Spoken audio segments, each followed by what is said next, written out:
네, 여러분 안녕하세요. 외국어의 보이는 라디오의 진행을 맡은 연세대학교에 재학 중인 이세준입니다. 네, 국쌤입니다. 외국어의 보이는 라디오는 학생, 학부모 여러분들의 국어와 관련해 가지고 계시는 다양한 고민들을 바탕으로 진행됩니다. 저희 방송을 지켜보시는 여러분들께서도 앞으로 소개될 사연과 비슷한 고민들을 많이 가지고 계실 것이라고 생각되는데요. 저희 방송이 여러분의 학업 고민 해소에 이바지했으면 하는 바람입니다. 네, 오늘의 첫 번째 김용찬 학생의 사연 만나보겠습니다. 안녕하세요. 저는 서울시 동작구에 거주하고 있는 고3 예체능을 준비하는 남학생입니다. 최근 들어서 너무 심각한 고민이 생겼어요. 고등학교 1학년, 2학년 때까지는 국어 문제를 풀 때 시간이 부족하지 않았어요. 그런데 고등학교 3학년이 되니까 모의고사를 풀 때 기본적으로 두세 지문은 날리고 시험지를 내는 저 자신이 보이더라고요. 아무리 빨리 읽으려고 노력해봐도 눈에 들어오지는 않고 마음만 괜히 촉박해지는 것 같아요. 이런 문제를 겪고 있는 학생들이 많은 것 같던데 어떡하죠? 친구들은 이강, 상상, 바탕 등 사설 모의고사로 연습하던데 저만 뒤처지는 게 아닐까 고민돼요. 국어 시간 부족 문제, 사설 모의고사만 많이 풀면 해결되는 문제일까요? 라는 질문입니다. 일단은 사실 어떻게 보면 대부분의 학생들은 시간이 다 부족하고요. 그렇죠. 시간이 남는다 이런 학생들은 많이 없는 것 같고 이제 고질적인 문제다. 이렇게 보는데요. 선생님 어떻게 생각하십니까? 그렇지. 그 국어 시험을 볼 때 시간이 남는다고 하는 학생들은 거의 아마 없을 거야. 뭐 100명이면은 한두 명 있을까 말까. 아니면은 아예 국어 자체를 그냥 포기한 학생들은 시간이 너무 또 많이 남겠지. 반대로. 근데 좀 아까 서두에서 아마 얘기했듯이 굉장히 고질적인 문제인데 이거를 이제 좀 한번 자세하게 이야기를 한번 좀 해봐야 될 것 같은데. 네네. 일단은 이번 영상에서는 5등급 이하를 기준으로 좀 다뤄보겠습니다. 사실 저희가 이제 5등급 이하, 3, 4등급, 1, 2등급을 기준으로 다룰 예정인데 일단 사실 어떻게 보면 이 정규 분포상 중앙을 차지하고 있는 그 이상급이 5등급 이하이기 때문에 오늘은 5등급 이하 학생들의 국어 문제 풀 때 시간 부족 문제 어떻게 해결해야 되는지. 그거 되게 좋은 생각이야. 네네. 그러니까 이거를 보편화해서 모든 학생들한테 적용하면서 국어 시간 문제를 얘기한다라는 거는 불정설이죠. 굉장히 말을 진행하기도 어렵고 그리고 듣는 사람 입장에서도 별로 도움도 안 될 테고 그러니까 그렇게 세분화해서 이야기를 나눈다라는 거는 굉장히 좋은 생각인 것 같아요. 알겠습니다. 그러면 오늘은 일단은 5등급 이하 학생들이 국어 문제 풀 때 시간이 부족하다 이런 문제에 대해서 좀 이야기를 해볼게요. 일단은 사실 반에 들어가서 특목 자사가 아닌 이상 주변을 둘러보면 사실 대부분 친구들은 국어 5등급입니다. 5등급 이하입니다. 그렇죠? 그렇지. 장난이 아니라. 그런데 이제 그런 친구들의 특징을 보면 어떻게 보면은 대부분 좀 학업 성취도가 좀 어려운 친구들이고 그렇지. 보통 이제 고3 때 가서 공부를 해야 되지 않습니까? 그런 친구들 중에서는 대부분 수학을 좀 버리는 친구들이 많아요. 그렇기 때문에 대부분의 시간을 국어에 또 투자를 한다든지 다른 탐구 과목들에 투자를 하게 되는데 국어에 시간 투자를 또 했는데 등급은 안 나오고 읽히지는 않고 틀린 개수는 많아지고 이러다 보니까 계속 스트레스를 받는 것 같던데요. 특히 이제 예체능이나 미대 입시 이런 걸 준비하는 친구들 같은 경우는 어떻게 보면 또 국어가 굉장히 시험에 있어서 중추적인 역할을 하고 있기 때문에 중요한데 이런 친구들의 학습 방법 제가 눈여겨본 거에 따르면 대부분 학생들이 마음이 급하니까 어려운 문제를 먼저 풀려고 하는 것 같아요. 이러한 현상에 대해서는 어떻게 생각하시는지?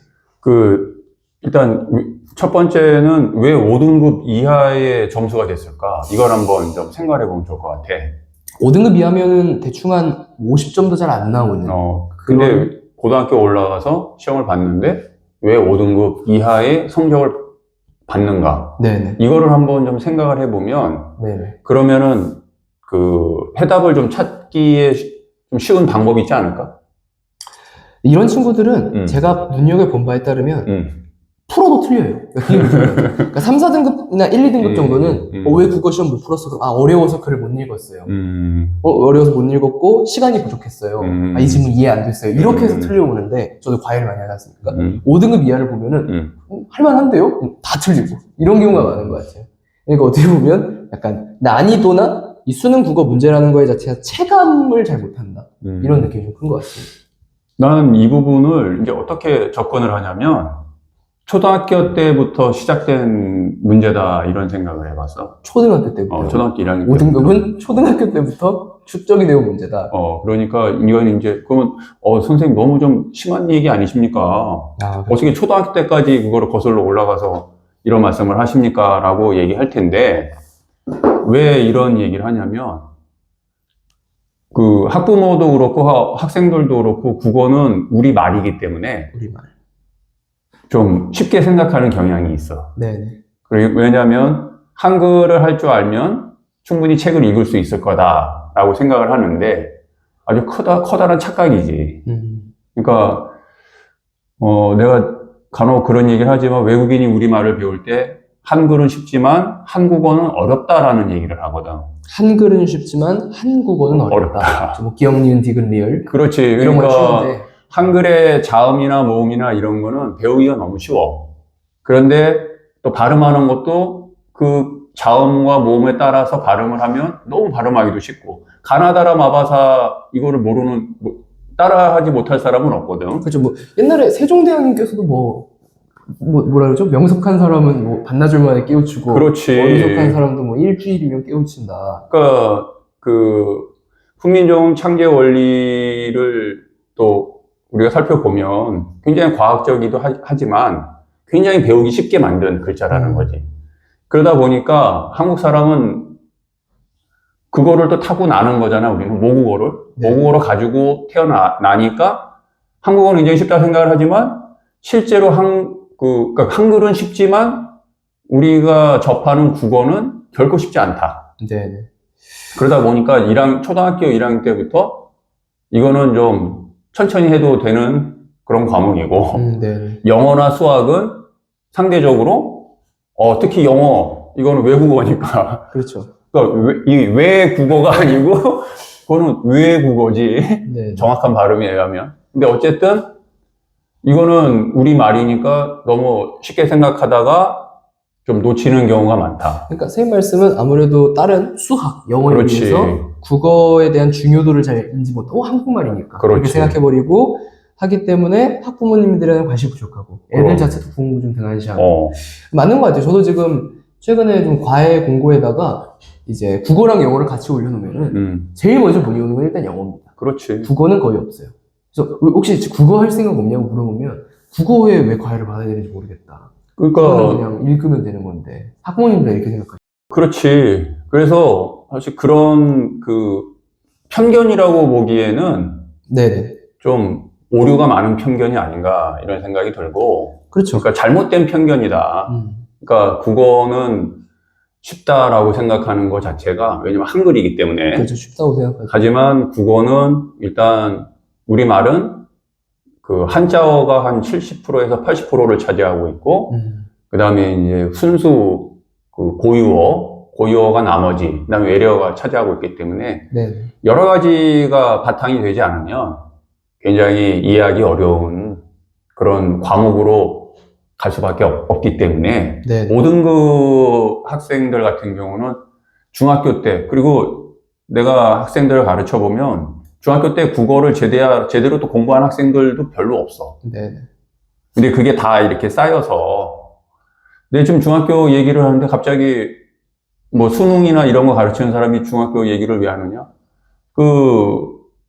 재작년에 수능 엄매 같은 경우도 훈민정음 가외계 원리 나왔었잖아? 중학생 내용. 근데 그게 중학교 2학년 과정에 있거든. 네네. 근데 아마 그 수험생들이 그 문제를 풀고 나서 도대체 가외계 원리가 이게 언제 배웠는지 그거를 기억을 아마 떠올린 학생들도 없었을 거야. 그러니까 그거는 결국 무슨 얘기냐? 차곡차곡 쌓여서 고등학교 수능 때 그게 발휘가 되는 거지. 네네.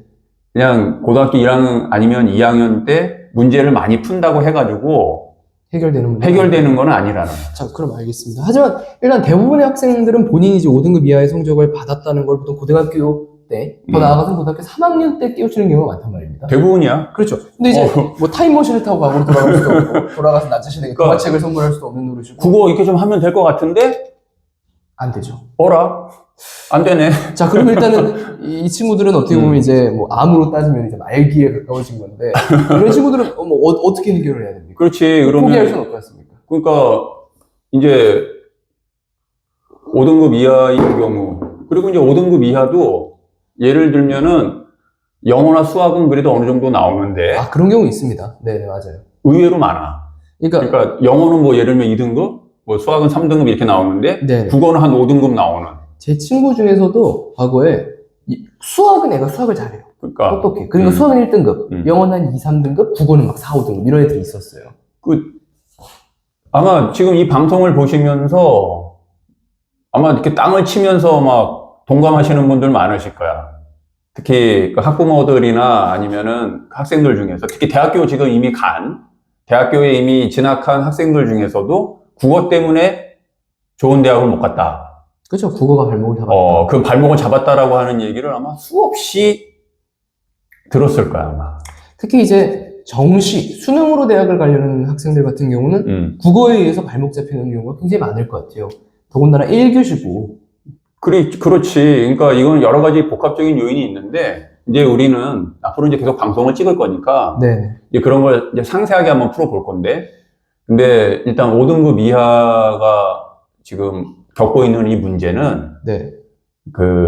한두 개의 문제가 아니라는 거지. 한번 생각해. 복합적인 문제다. 그러면은, 선생님 오늘 뭐 이렇게 복잡한 얘기만 하고선, 그럼 끝낼 겁니까? 그건 아니지. 네. 뭔가 해결 방안을 한번 생각을 해야 될 거 아니야? 그렇죠. 그럼 그 상황에서 어떻게 해결 방안을 한번 고려해서 돌파해 나갈 것인가?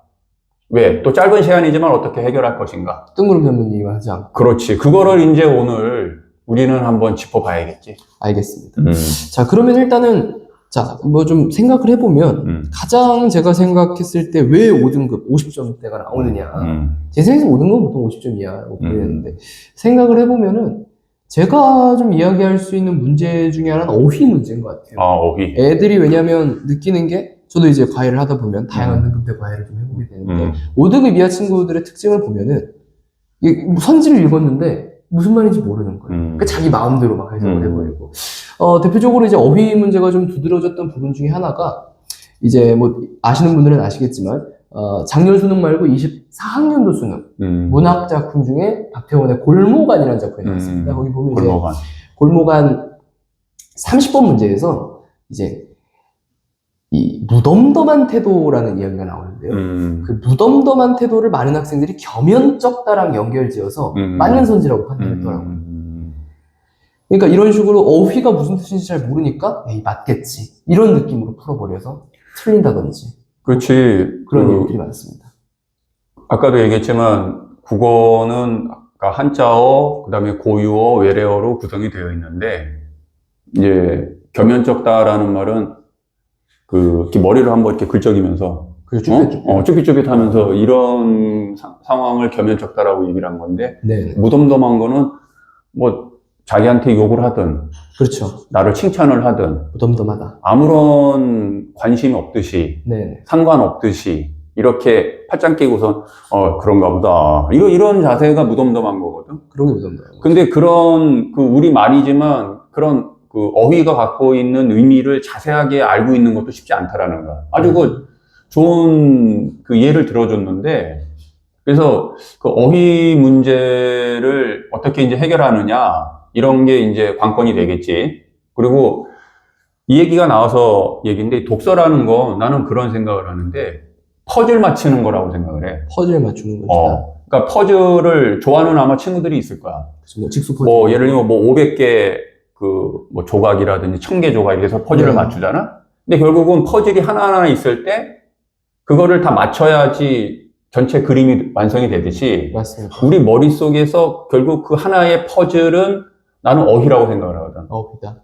그러면 그 퍼즐들이, 어휘들이 서로 이렇게 딱딱짝을 맞춰 나갈 때, 그게 문장이 되고, 그리고 문장이 또 짝짝 퍼즐들을 맞춰 나갈 때 문단이 되고, 그 문단이 또 제대로 퍼즐을 맞춰서 맞춰 나가면 그게 하나의 글이 되는 거거든.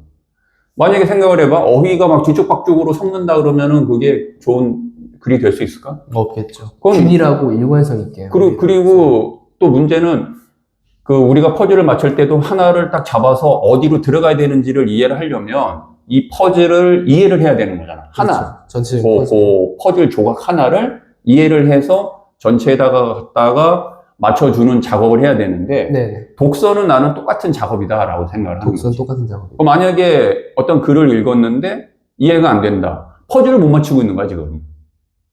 좋습니다. 그러면은 알겠습니다. 어휘가 문제고 독서에서 그런 기능을 한다.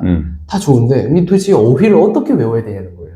저도 이제 경험을 비춰보면은 저희 학교 같은 경우는 이제 고등학교 2학년 독서 수행 평가로 어휘집 외우기라는 걸 했었습니다. 근데 그게 굉장히 이제 악명이 높았어요. 학교 사이에서.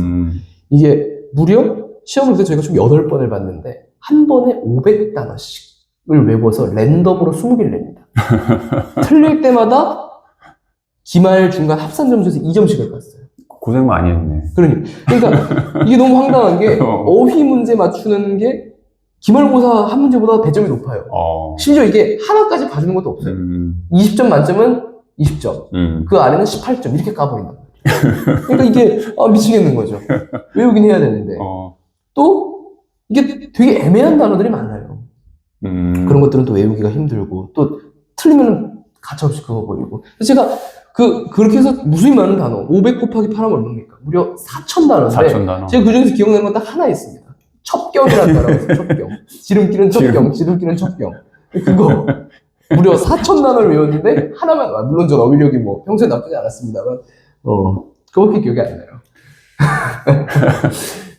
역발산 기계세 뭐 이런 그래 거. 지금도 네. 뭔가 그 지름길을 찾기 위해서 이 방송을 아마 시청하고 첩경을 찾기 계신 위해서. 분들이 아마 많이 계실 텐데 그래서 아무튼 그럼 도대체 이제 어떻게 해야 되냐는 거예요. 어휘집은 뭐 영어랑 다르게 국어 어휘집은 제가 생각했을 때는 별로 의미가 없는 것 같아요. 그렇지. 이제 시중에 가보면은 뭐 한자어 어휘집이라든지 그다음에 아니면은 뭐 국어 어휘집 같은 거, 이렇게 그쵸. 독서용 뭐 어휘 뭐 이런 것들이 이제 다 팝니다. 다 팔아. 그 책도 어떤 거 보면 엄청 두껍더라고. 아유, 비싸요 또 그런 게. 어휘집이. 책이 그런데 무슨 하나에 막. 예. 그런데 봐봐. 이제 영어를 공부할 때 제일 강조하는 게 영어 단어 외우라 그러지. 그렇죠. 근데 사실 한국어도 똑같다. 그러니까 우리말도. 마찬가지죠. 그러니까 국어도 네. 결국은 어휘를 모르면 참 전체적인 글을 이해하기는 어려운데. 그렇죠. 근데 나는 이런 제안을 해보고 싶어. 그래도 우리가 이제 그 모국어라고 하는 어떤 그러니까 간단히 얘기해서 모국어라는 베너핏을 우리가 안고 가잖아.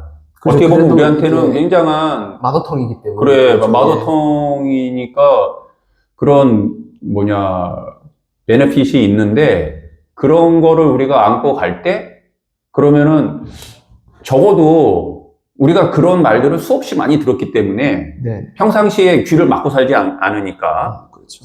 그렇다 보니까 많이 접하기 때문에 나는 제일 강조하고 싶은 건 어떤 글이라든지 아니면은 어떤 사람이 얘기하는 거를 평상시에 이렇게 듣고서는 혹시 모르는 단어가 있으면 좀 사전을 자꾸 찾아보는 그런 습관을 들이면 나는 그게 제일 좋을 거라고 생각을 해. 그러니까 뭐 어휘집 이런 건 하지 말고 일상생활 속에서 좀 텍스트를 많이 접하고. 그렇지. 그러니까 그중에서 모르는 게 있으면 단어지 사전을 찾아본다든지. 그리고 요즘은 과거와 달리 그렇죠. 인터넷에 이게 다 오픈이 돼가지고 네이버 지식백과 치면 다 나오지 않습니까? 그렇지. 뭐 초록색 검색창만 딱 올린 다음에 사전을 바로 찾으면 네.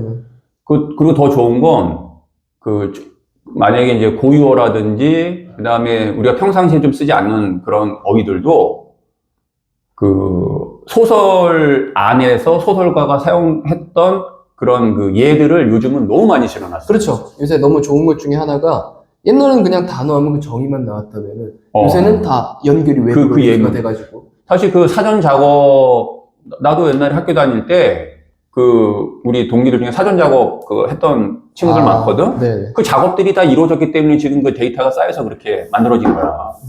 그러니까 엄청난 수고를 통해서 그게 만들어진 거거든. 네. 그래서 나는 그런 거를 좀 활용을 해서 그런 문장들을 읽어보면 그리고 내가 이제 관심이 있는 어휘들은 직접 찾아보면은 기억에 남을 확률이 굉장히 높아. 확률이 높다. 그리고 자꾸 그런 작업들을 해 나가면은 문장 전체를 이해하는 데 상당히 도움이 되고 그래서 나는 적극적으로 사전을 활용해서 어휘를 자꾸 찾아보는 그 습관을 들이는 게 굉장히 중요하다고 생각이 들고, 네네. 또 그거 하나의 또 장점은 뭐냐?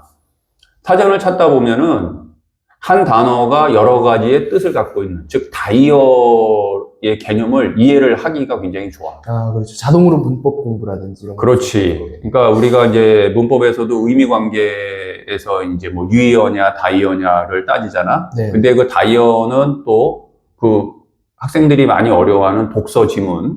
독서 지문의 어휘 문제가 꼭 한 2개 정도 등장을 하잖아. 수능에서. 그러니까요. 아예 그냥 뭐 다이어를 공부할 때 그냥 찾아보고 이거랑 비슷한 단어도 이게 있네. 그렇지. 그러니까 새로 공부할 수도 있는 거고. 아니면은 뭐 동음이의어라든지. 아, 그런 것도. 그리고 그러니까 지금 뭐 동음이의어, 다이어 그 무슨 뜻인지 뭐 아는 분도 계실 테고 모르는 분도 계시겠지만 네. 어찌됐든 그것도 한번 찾아봐. 그냥 지금 만약에 누가 이거 보고 있으면 동음이의어, 다의어 한번 찾아보라고. 그런 식으로. 그러니까 자꾸 자기가 관심 있는 거는 찾아가면서 네. 이런 어휘라든지 이런 거는 좀 등한시하고, 아, 그런가 보다. 진짜 이 국어 공부는 네. 이게 그런가 보다 하는 게 그 국어 실력을 망치는 길이야. 그런가 보다.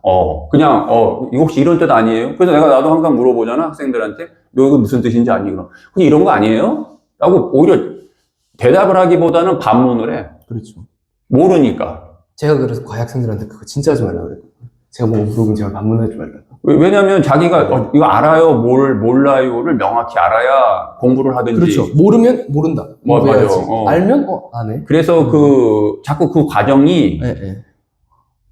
내가 정확히 아느냐, 정확히 모르느냐를 자꾸 분별해 가는 과정이 쌓여야, 네. 그래야 모르는 거를 아는 범주 안에다가 집어넣을 거 아니니? 그렇죠. 그래야 이게 뭔가 학업 성취도가 생기는데 네. 자꾸 그렇지 않으니까. 근데 5등급 이하 학생들은 대부분이 그런 과정을 자기들이 계속 반복하고 있어. 그러니까 어떻게 보면은 알려고 하는 의지가 없다. 그러니까 알고자 하는 그런 좀 간절함이 좀 필요하다라는 생각을 하고. 네. 근데 그리고 나서 이제 고3에 올라가니까 시험은 봐야겠고, 네. 점수는 따야겠고, 알겠고. 그리고 굉장히 급하단 말이지. 하단 말이죠. 그러니까 그런 과정을 초등학교 때부터 계속해서 특히 어휘에 관련된 것만 오늘 얘기하는 건데, 네. 그치? 그 관심을 갖고 자꾸 사전을 찾는 그 습관을 좀 들이면 좋겠다라고 난 얘기해주고 싶고. 5등급 이하 학생들 같은 경우는 일상생활 속에서부터 국어를 좀 녹여내야 된다. 그래야지만 실력 상승이 가능하다. 그러니까 이제 물론 고3 학생들이 지금 그러기에는 참 시간이 촉박하지. 그렇습니다. 그래서 보통 제가 5등급 이하 학생들 하는 걸 보니까 마음이 급하니까 모의고사를 계속 풀려고 해요. 그런 거에 대해서 또 어떻게 생각하시는지. 이제 또 본격적인 얘기를 하는데. 네네. 자, 모의고사 풀어야지. 이제 왜냐면 만약에 고3에 올라갔다? 근데 5등급이다, 뭐 6등급이다. 이게 상관이 없어, 이제. 그렇죠. 거기서 그때는 본 게임인 거니까. 만약에 지금이 11월이다? 그러면 3월 말에 벌써 3월 모의고사. 3월 모의고사부터 시작을 해서 네네. 이제 다달이 거의 매달 시험을 봐야 되잖아? 네네. 그러면은 시험은 이제 그냥 나랑 이렇게 붙어 살아야 돼. 그렇죠. 하나처럼. 그냥 나와 한 몸이 돼서 사는 거야, 이제 시험은.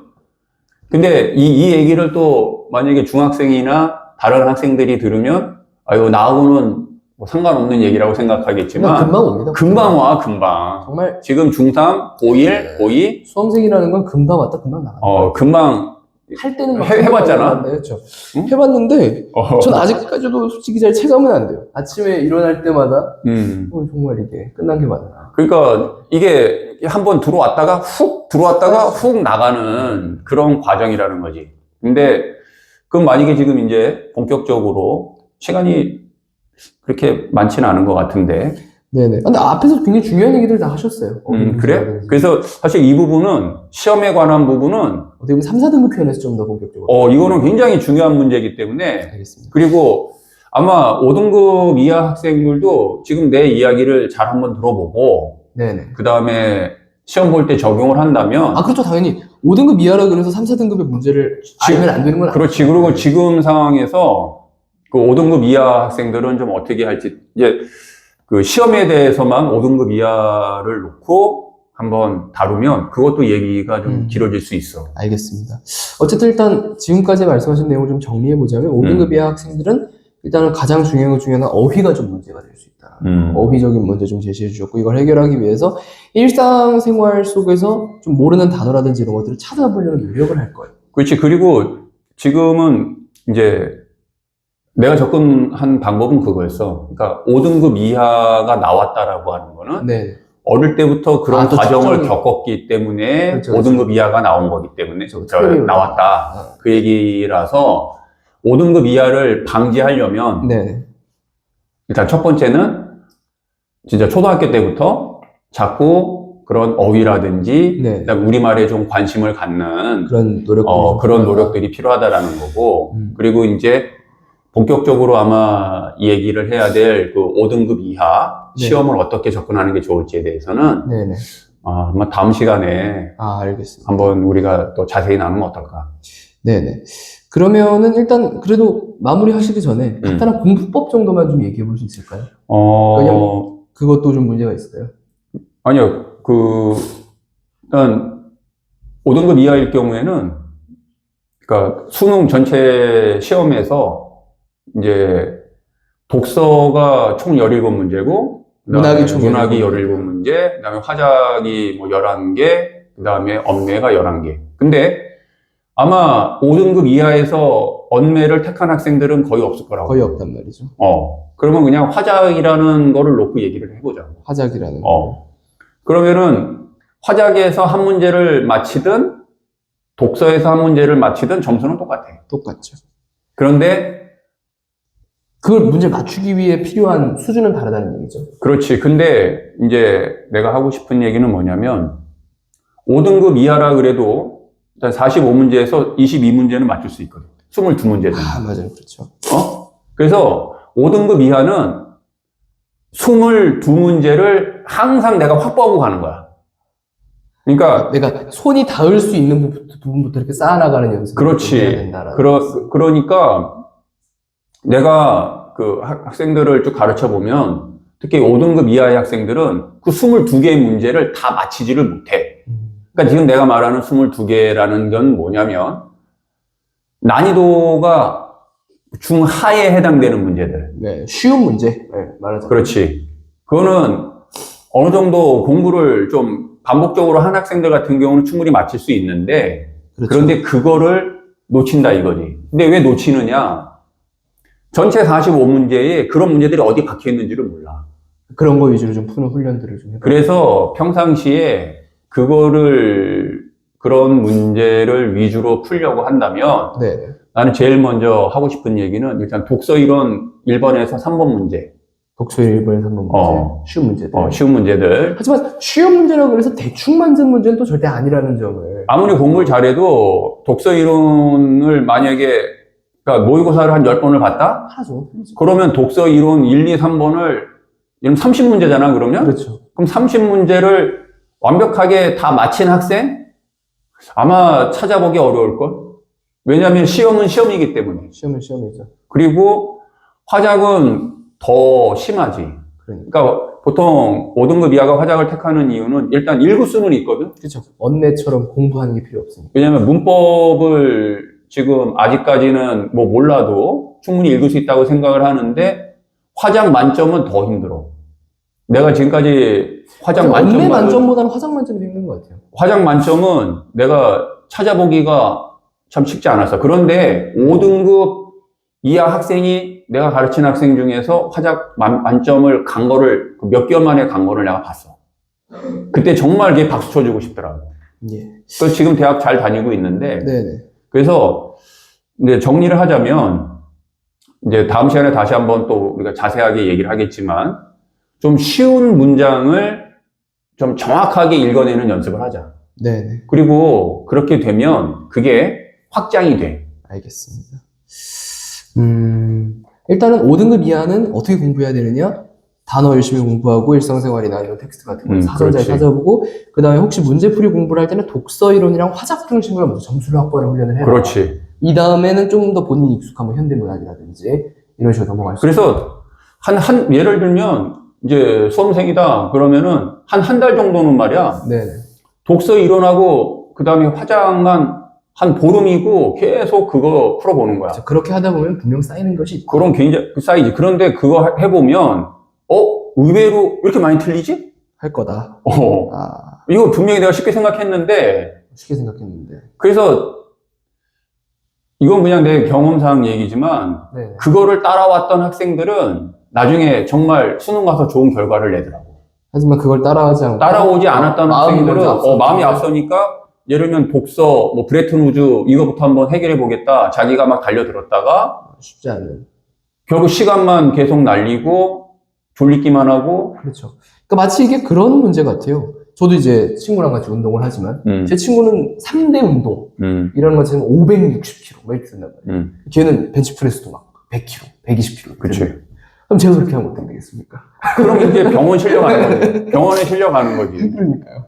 그래서 뭐 그런 얘기들 또 한번 해보고 싶네요. 이거는 정말 그렇죠. 잘 생각해야 될 부분이야. 쉬운 것부터 차근차근 좀 쌓아가라는 말씀. 그러면 네. 어느 순간에 약간 그거보다 조금 어려운 그런 문장들이 나와도 그렇죠. 어느 순간 보이죠. 그럼 그 체력이 쌓여 있기 때문에 그거를 읽어낼 수 있는 능력들이 생겨. 마지막으로 학생 여러분들께 제가 최근까지 수험생이었던 입장에서 당부드리고 싶은 점은 여러분 성적은 계단식으로 오른다는 얘기를 제가 꼭 드리고 싶습니다. 그러니까 이렇게 하루하루 막 1점씩 올라가는 게 아니라 잘 안 보이다가 어느 날 보면 확 올라있고 그렇지. 어느 날 보면 확 올라있고. 근데 국어는 더 그죠? 그 원리가 적용이 돼. 그러니까요. 국어는 정말 계속 이렇게 쌓는 작업이지 단시일 내에 뭐가 폭발적으로 올릴 수 있는 된다. 겁니다. 하지만 그 1년을 앞두고 있는 만약에 수험생들이라면 네네. 지금 내가 얘기했듯이 좀 내가 읽기에 좀 쉬운 그런 네네. 사실 쉽지도 않아.